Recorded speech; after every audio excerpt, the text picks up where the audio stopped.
اگلا نمبر 7 دیکھیں جی، زجر۔ زجر کہتے ہیں جھڑکنا۔ شرم نہیں آتی؟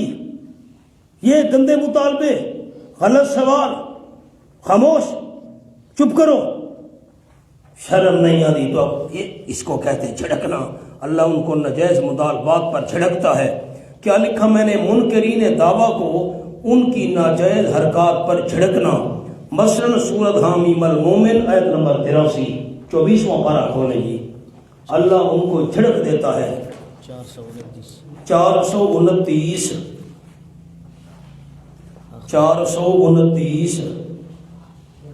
فلما جاءتهم رسلهم بالبينات، سورت بالکل مکمل ہو رہی ہے، آخری 3-4 آیتیں۔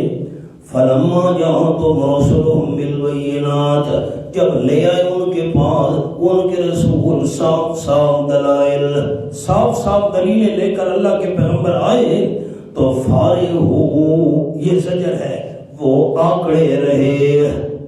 اللہ کے رسول دلیلیں لے کر آئے اور جو ان کے مخالف تھے وہ آکڑے رہے۔ تم بڑے، اللہ فرمائے شرم نہیں آتی دلائل کے آگے آکڑ کرنا؟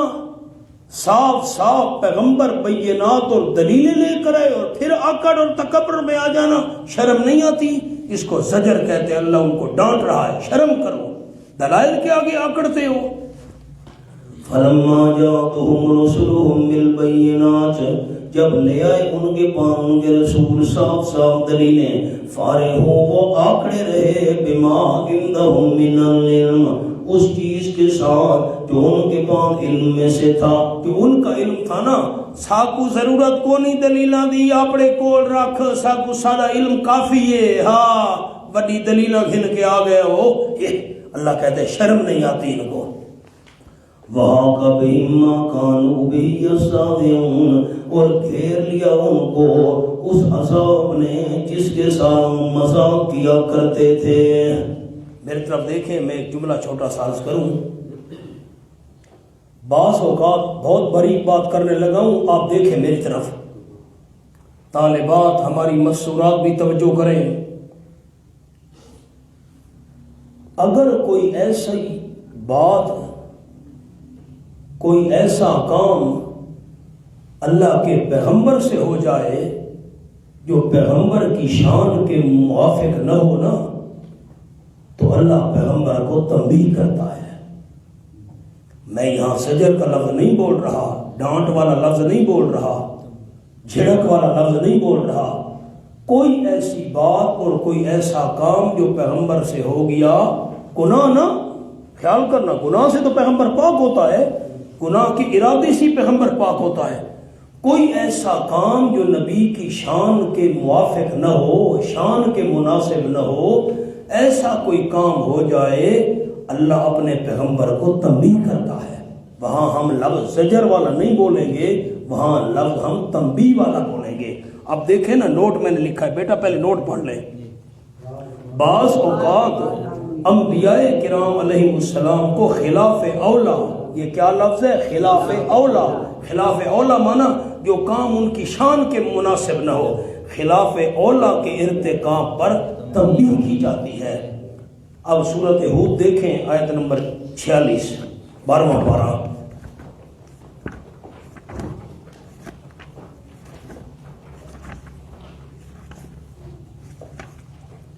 حضرت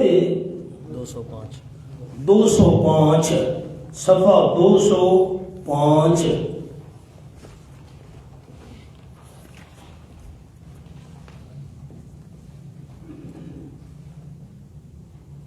اب میں ترجمہ کرتا ہوں اور آیت پڑھتا ہوں، ذرا خیال کریں۔ وَنَادَىٰ نُوحٌ رَبَّهُ فَقَالَ رَبِّ إِنَّ ابْنِي مِنْ أَهْلِي وَإِنَّ وَعْدَكَ الْحَقُّ وَأَنْتَ أَحْكَمُ الْحَاكِمِينَ۔ وَنَادَىٰ نُوحٌ رَبَّهُ، حضرت نوح علیہ السلام نے اللہ کی بارگاہ میں دعا کی، پکارا حضرت نوح علیہ السلام نے اپنے پروردگار کو۔ فقال، عرض کرنے لگے، عرض کی، رب میرے پروردگار، ان ابنی من اہلی، یقیناً میرا بیٹا میرے خاندان میں سے ہے، وَإِنَّ وَعْدَكَ الْحَقُّ، اور یقیناً تیرا وعدہ سچا ہے، وانت حکم الحاکمین، اور تو سارے بادشاہوں سے بڑا بادشاہ اور شہنشاہ ہے۔ اللہ تیرا وعدہ تھا تیری اہل کو بچاؤں گا، میرا بیٹا میری اہل میں سے ہے، یہ کیسے ڈوب رہا ہے؟ اور اللہ نے فرمایا یا نوح انہو لیس من اہلک، اے نوح علیہ السلام یقیناً وہ بیٹا آپ کی اہل میں سے نہیں ہے، انہو عمل غیر صالح، یقیناً وہ اچھے اعمال والا نہیں ہے۔ اب خیال ساتھی قلم ہاتھ میں رکھیں، مہربانی کریں، یہ جو فلا تسألن ہے نا، فلا تسألن ما، اس کے اوپر لفظ لکھیں تنبیہ، فلا تسألن ما لیس، اس کے اوپر لفظ لکھ لیں تنبیہ، فلا تسألن ما لیس لک بہ علم۔ میرے پیغمبر غور کرنا مانا کر رہا ہوں، فلا تسألن، پس نہ سوال کیجئے، ما لیس لک بہ علم، اس چیز کے متعلق کہ نہیں آپ کو اس کے بارے میں کوئی یقینی علم، جس بات کے بارے میں یقینی علم ہی نہیں ہے سوال نہ کیجئے میرے پیغمبر۔ انی اعظک، یقیناً میں آپ کو نصیحت کر رہا ہوں، ان تکون من الجاہلین، کہ آپ ہو جائیں گے من الجاہلین، جاہلین میں سے۔ دوبارہ سوال نہ کرنا، آپ جاہلین میں سے ہو جائیں گے۔ اب میں جاہلین کا ترجمہ کیسے کروں؟ دل کانپتا ہے، مقام نبوت ہے، اس کو کہتے ہیں تنبیہ۔ دوبارہ سوال نہ کرنا، آپ کا نام شامل ہو جائے گا من الجاہلین، اس کو کہتے ہیں تنبیہ۔ حضرت نوح علیہ السلام کو بیٹے کی فکر بھول گئی، اپنی پڑ گئی۔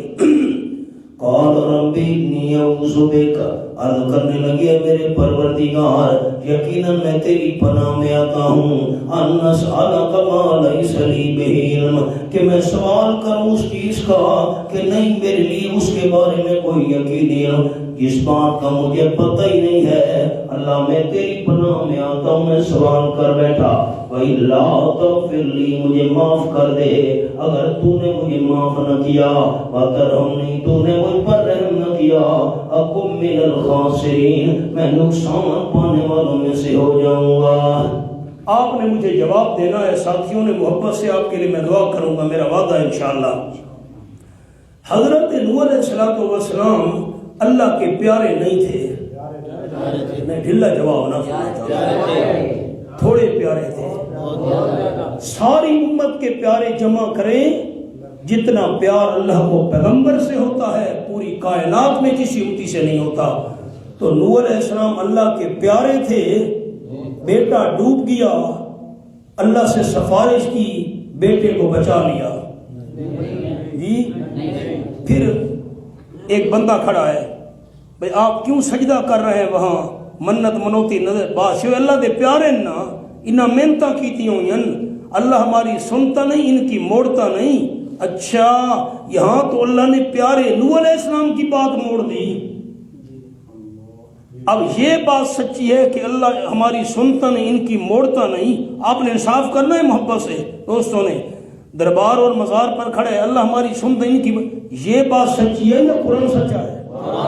اللہ نے اپنے پیارے نوح علیہ السلام کی بات مان لی جی، بیٹے کی سفارش کی، اللہ اس کو بچا، مان لی، الٹا اللہ نے تنبیہ کی، دوبارہ سوال نہ کرنا۔ حضرت شیخ القرآن مولانا غلام اللہ خان صاحب رحمۃ اللہ علیہ ہمارے دادا استاد فرماتے تھے، یہ قصہ بیان کر کے مسئلہ سمجھ آ گیا، اللہ کے بغیر کوئی کرنے والا بھی نہیں، اللہ سے کوئی کروانے والا بھی نہیں۔ کوئی کروا سکتا ہوتا تو نوح علیہ السلام بیٹے کو نہ بچوا لیتے، اللہ نے تنبیہ کی، دوبارہ سوال نہ کرنا۔ آؤ جی سورۃ التوبہ آیت نمبر 43 پیچھے آ جائیے، 10واں پارہ۔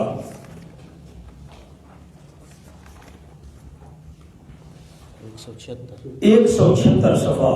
عفا اللہ عنک لما أذنت لهم حتى يتبين لك الذين صدقوا وتعلم الكاذبين۔ عفا اللہ عنک، میں آپ کو پس منظر سنا دوں ایک جملے میں، پھر آیت سمجھ آئے گی۔ یہ تو بڑھ ہے گی، یہ قبلہ ہے۔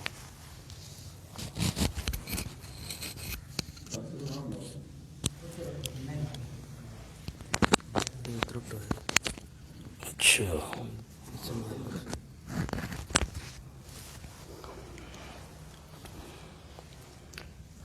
میری طرف دیکھیں نا جی احباب، پہلی دفعہ جب اللہ کریم مجھے سن 98 میں لے گیا نا مدینہ طیبہ، ہم پہنچے تو بڑا شوق تھا بھائی تبوک دیکھیں۔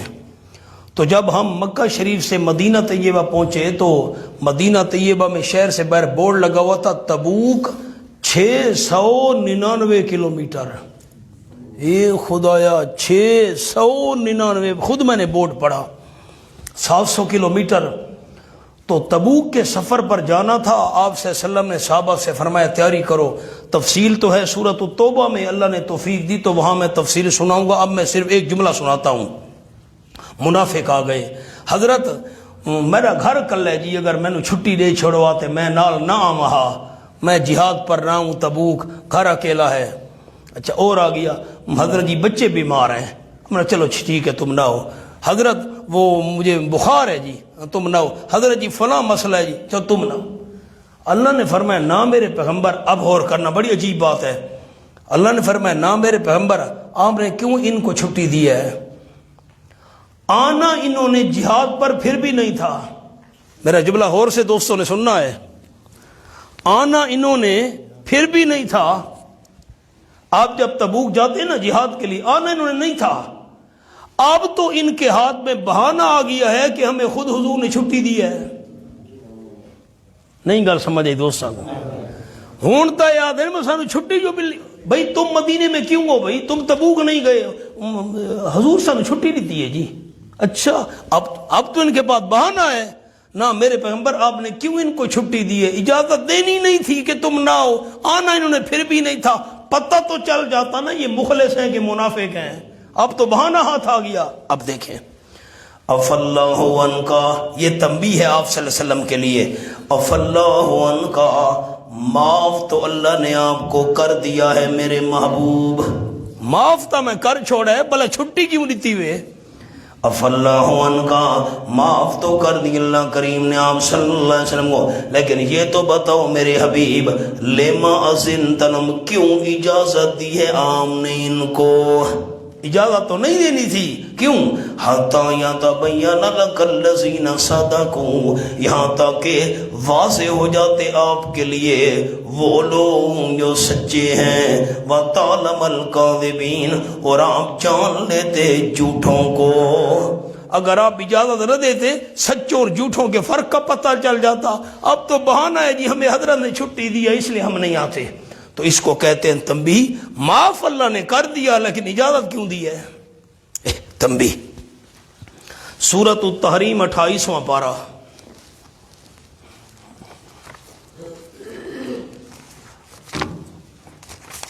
پہلی آیت 507،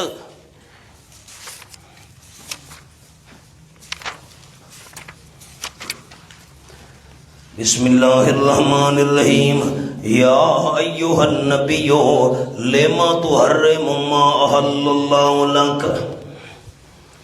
ساتھی میری طرف دیکھیں، میں بالکل مختصر پس منظر سناتا ہوں، آپ میری طرف دیکھیں گے بات ذہن میں ہوگی تو پھر سمجھ آئے گی تنبیہ کیسے ہے۔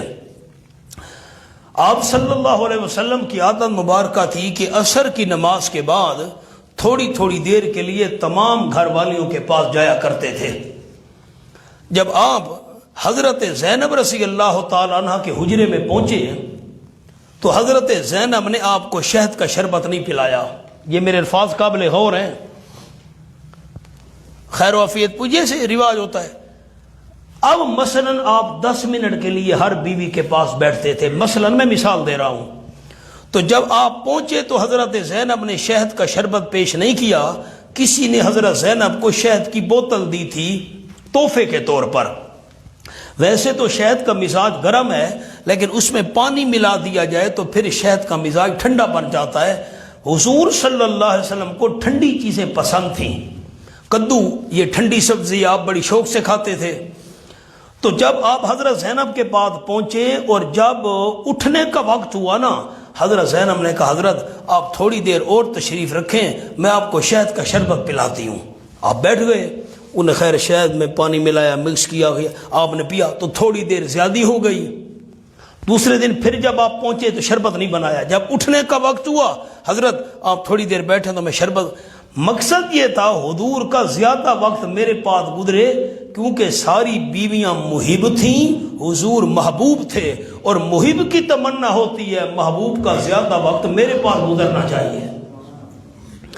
حضرت عائشہ رضی اللہ تعالیٰ عنہ اور حضرت حفصہ رضی اللہ تعالیٰ یہ اکٹھی ہوئیں، بھئی کمال ہے، ہمارا وقت کم ہو گیا، حضرت زینب کا وقت زیادہ ہو گیا، اس کے پاس شہد ہے، کسی نے تحفہ بھیجا ہے، چلو آپس میں مشورہ کیا۔ حضرت زینب رضی اللہ تعالی عنہ کے پاس آپ جب شہد کا شربت پی کر حضرت عائشہ کے حجرے میں پہنچے، عائشہ نے کہا حضرت مجھے تو مغافیر کی سمیل محسوس ہو رہی ہے، بو محسوس ہو رہی ہے۔ آپ نے فرمایا میں نے تو مغافیر نہیں کھایا، یہ ایک گوند ہوتا ہے جو درختوں پر لگتا ہے، اس میں ہلکی ہلکی بو آتی ہے۔ تو بدبو والی چیزیں آپ سے وسلم کو پسند نہیں تھیں کیونکہ آپ کے پاس جبریل آتا تھا اور جہاں بدبو ہو وہاں فرشتے نہیں آتے، اس لیے حکم ہے مسجد میں کچا پیاز کھا کر نہ آؤ، کچا لہسن کھا کر مسجد نہ آؤ، تے سگڑ پی کے بھی نہ آؤ، سنتے بیٹھے ہو، بیڑا رکھ کے نہ آؤ۔ یہ گل سمجھ نہیں آئی دوستاں کو، میاں علی دی پہچان دا بیڑا ہے نا، میں باہر جاتا ہوں نا تو لوگ پوچھتے ہیں میاں والی کی کون سی، بھائی خوشاب کا ڈھوڈا مشہور ہے، سارے ڈیر اسماعیل خان دا حلوہ مشہور ہے، میاں علی دا بیڑا مشہور ہے، یہ بیڑا تعارف ہے۔ تو خیر آپ سے وسلم نے فرمایا بھائی حضرت عائشہ میں نے تو مغافیر استعمال نہیں کیا، میں نے تو حضرت زینب کے گھر میں شہد استعمال کیا ہے۔ حضرت ہو سکتا ہے شہد والی مکھی مغافیر پر بیٹھی ہو، گوند پر چوسا ہو اور شہد میں آ کر ملا دیا ہو، چلو خیر ہو سکتا ہے۔ آپ حضرت حفصہ کے حجرے میں پہنچے، حضرت مجھے تو مغافیر کی بو محسوس ہو رہی ہے، میں نے تو مغافیر نہیں کھایا، میں نے بی بی زینب کے پاس شہد کا شربت پیا تھا۔ حضرت ممکن ہے مکھی بیٹھی ہو شہد والی مغافیر پر چوسا ہو، شہد میں آ کر ملایا۔ آپ نے فرمایا پھر یہ ہے کہ تو نے کہنا کسی کو نہیں حضرت حفصہ، آئندہ میں حضرت زینب کے گھر میں شہد استعمال نہیں کروں گا، لیکن بتانا کسی کو نہیں، ایسا نہ ہو کہ اچھا اے ہون بات گل یاد آ گئی، ہون میں کرنی تہے بلا عورتاں ناراض تھی ویسے نا، ہاں بے جی تے تھی ونجن تکے عورتاں نو آکھو نا با اے گل اگو نہیں کرنی، یہ ضرور کرے سے نا، اچھا وقت اے آکھو چانا بھائی اگو نہ ڈسیں، اے وہ دوجی کو آسر وان تیکو پئی ڈسیں دیاں اگو نہ ڈسیں، او دوجی کو آسی تینوں پئی ڈسیں دیاں اگو، بندہ جڑے سودا گھن کے بازارو آوے تو الحمدللہ پورے محلے بی بی سی پھری کھڑوتی ہوتی ہے، اے ٹردی پھر دی بی بی سی۔ خیر آپ صلی اللہ علیہ وسلم جب حضرت حفصہ کے ہاں سے اٹھ کر گئے، حضرت حفصہ نے آ کر حضرت عائشہ کو بتایا بھئی آپ صلی اللہ علیہ وسلم نے فرما دیا ہے کہ میں شہد کا شربت استعمال نہیں کروں گا، اب ہمارا وقت کم نہیں ہوگا، پہلے تو ہمارا وقت کم ہو کر بی بی زینب کو زیادہ مل گیا تھا۔ بس جب حضرت حفصہ نے آ کر حضرت عائشہ کو بتایا، اللہ نے وحی بھیج دی، میرے پیغمبر آپ کا راز آؤٹ ہو گیا ہے، یہ آیت نازل ہو گئی، تفصیل تو سبق میں ہوگی انشاءاللہ، میں نے پس منظر آپ کو سنا دیا، معنی سنیں۔ یا ایوہ النبی، اے نبی محترم صلی اللہ علیہ وسلم، لیما تحرم ما احل اللہ لک، کیوں بند کر رہے ہو اس چیز کو جو حلال کی اللہ نے آپ کے لیے، لیما تحرم ہو، کیوں بند کر رہے ہو، کیوں روک رہے ہو۔ بھائی یونس غور کیتا نے مانے تھے، میری طرف دیکھیں، میری طرف دیکھیں، اللہ کی حلال کردہ چیز کو حرام کرنا یہ کفر ہے۔ میری طرف دیکھیں، میری طرف دیکھیں ساتھی، اللہ نے ایک چیز حلال کی ہے، میں کہتا ہوں حرام ہے، یہ کفر ہے۔ یہ کیا ہے؟ یہ معنی نہیں ہے لیما تحرم ما احل اللہ لک، اللہ نے جو چیز آپ کے لیے حلال کیا اب حرام کیوں کر رہے ہیں، نہ، یہاں ہاتھ رکھیں، یہاں ہاتھ رکھیں، سارے ساتھی ہاتھ رکھیں، 20واں پارہ کھولیں، سورۃ القصص۔ بھائی یونس لوگ ترجمہ پڑھ کے بولوی ساڑھے پیچھو ٹورین جی، قرآن مذاق ہے،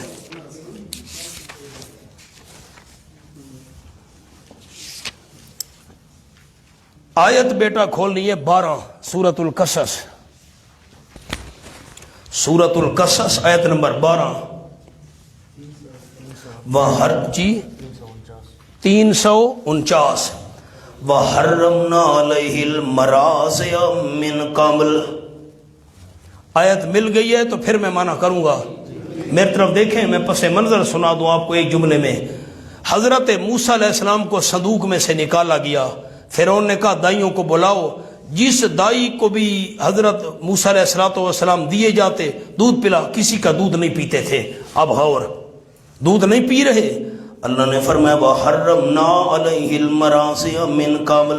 اب یہ معنی ہے حرام کر دیا ہم نے موسیٰ علیہ السلام پر دودھ پلانے والیوں کو، حرام کر دیا نہیں، حرمنا علیہ المراضع، روک دیا ہم نے موسیٰ علیہ السلام پر دودھ پلانے والیوں کو، اس سے پہلے ہم نے روک دیا میرے پیارے کلیم کسی کا دودھ نہیں پینا۔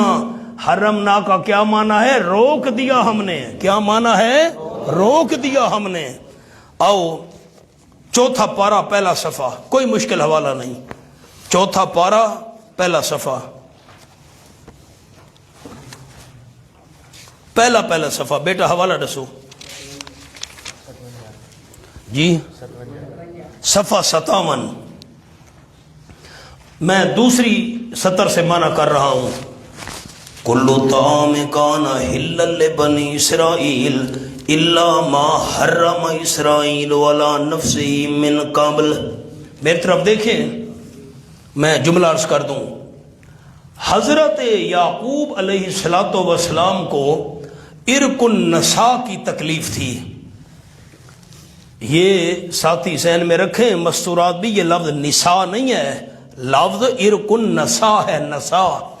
نساء کا معنی ہوتا ہے عورتیں، اور نساء بھولنے کو کہتے ہیں۔ ارق النساء یہ ایک درد ہوتا ہے جس کو ہماری سرائیکی اور آپ کی بولی میں کہتے ہیں ریگن واہ۔ یہ درد یہاں سے چلتا ہے نا، یہ یہاں سے چلتا ہے اور وہ ٹخنوں تک چلا جاتا ہے، ریگن واہ۔ یہ اندر تکلیف ہوتی ہے اور بڑا سخت قسم کا درد ہوتا ہے، ارق النساء اس کو کہتے ہیں، وہ درد جس کی وجہ سے انسان کو سب کچھ بھول جائے۔ حضرت یعقوب علیہ السلام کو ارق النساء کی تکلیف ہو گئی، تو انہوں نے یہ منت مانی، خیال کرنا اللہ نے اگر مجھے اس درد سے نجات دے دی تو میں ایک اپنی پسندیدہ چیز استعمال کرنا چھوڑ دوں گا۔ میرے الفاظ بڑے قابل ہو رہے ہیں، اس شریعت میں ایسی منت ماننا جائز تھا، اللہ نے صحت دے دی، حضرت یعقوب علیہ السلام نے اونٹ کا گوشت استعمال کرنا چھوڑ دیا۔ میں پھر لفظ دہرا رہا ہوں، یہ نہیں کہا کہ اونٹ مجھ پر حرام ہے، نہ، اونٹ کا گوشت استعمال نہیں کروں گا، بس اس کا ذکر ہے یہاں۔ اب یہ ایک بڑا سوال ہے، اس کا جواب ہے، یہ سبق میں ہوگی بات، اب ذرا غور کریں میں معنی کروں۔ مجھے ساتھی تسلی کرا سکتے ہیں سارے بزرگ، یعقوب علیہ السلام نے کیا فرمایا تھا؟ بھئی اونٹ مجھ پر حرام ہوگا؟ کیا استعمال نہیں کروں گا؟ اس شریعت میں ایسی منت ماننا جائز تھا۔ دیکھیں، کلو طعام کان حلا لبنی اسرائیل، تمام کے تمام کھانے جن کا ذکر چل رہا ہے، گفتگو ہو رہی ہے، وہ حلال تھے بنی اسرائیل کے لیے، اللہ مگر ما حرم اسرائیلو، مگر اونٹ کا گوشت حرم اسرائیلو۔ اسرائیل لقب ہے یعقوب علیہ السلام کا، معنی غور سے سننا، الا ما حرم اسرائیل، مگر اونٹ کا گوشت حرم اسرائیل علی نفسہ، جو بند کر دیا تھا یعقوب علیہ السلام نے اپنے اوپر۔ کیا کر دیا تھا؟ بند کر دیا تھا، استعمال نہیں کروں گا۔ تو تحریم کا لغوی معنی، لغوی لغت کے لحاظ سے معنی ہوتا ہے بند کرنا، استعمال نہ کرنا۔ اب آئیں، یہ تفصیل لمبی اپنے سبق پر، جو ہمارا سبق تھا سورۃ التحریم والا، اب کیا معنی ہے؟ یا ایوہ النبی، اے نبی محترم صلی اللہ علیہ وسلم، لما تحرم ما احل اللہ لک، کیوں آپ بند کر رہے ہیں، کیوں روک رہے ہیں، کیوں استعمال چھوڑ رہے ہیں؟ جس چیز کو حلال کیا اللہ نے آپ کے لیے۔ مجھے ساتھی بتا دیں، آپ نے فرمایا تھا شہد حرام ہے؟ آپ نے فرمایا تھا شہد حرام ہے؟ نا، شہد تو حلال ہے۔ حلال کو حرام کرنا یا حرام کو حلال کرنا یہ اللہ کا اختیار ہے، اللہ کے بغیر کسی کا اختیار نہیں ہے۔ تو آپ نے استعمال چھوڑ دیا تھا، بھائی استعمال نہیں کروں گا شہد۔ اللہ نے فرمایا کیوں میرے پیغمبر، اللہ نے حلال کیا ہے اور آپ فرما رہے ہیں میں استعمال نہیں کروں گا؟ قسم توڑو۔ قسم توڑی، شہد استعمال کروایا۔ آپ نے شہد استعمال نہ کیا، قیامت تک آنے والی امت بھی استعمال چھوڑ دے گی۔ اس کو کہتے ہیں تنبیہ۔ اس کو کیا کہتے ہیں؟ تنبیہ۔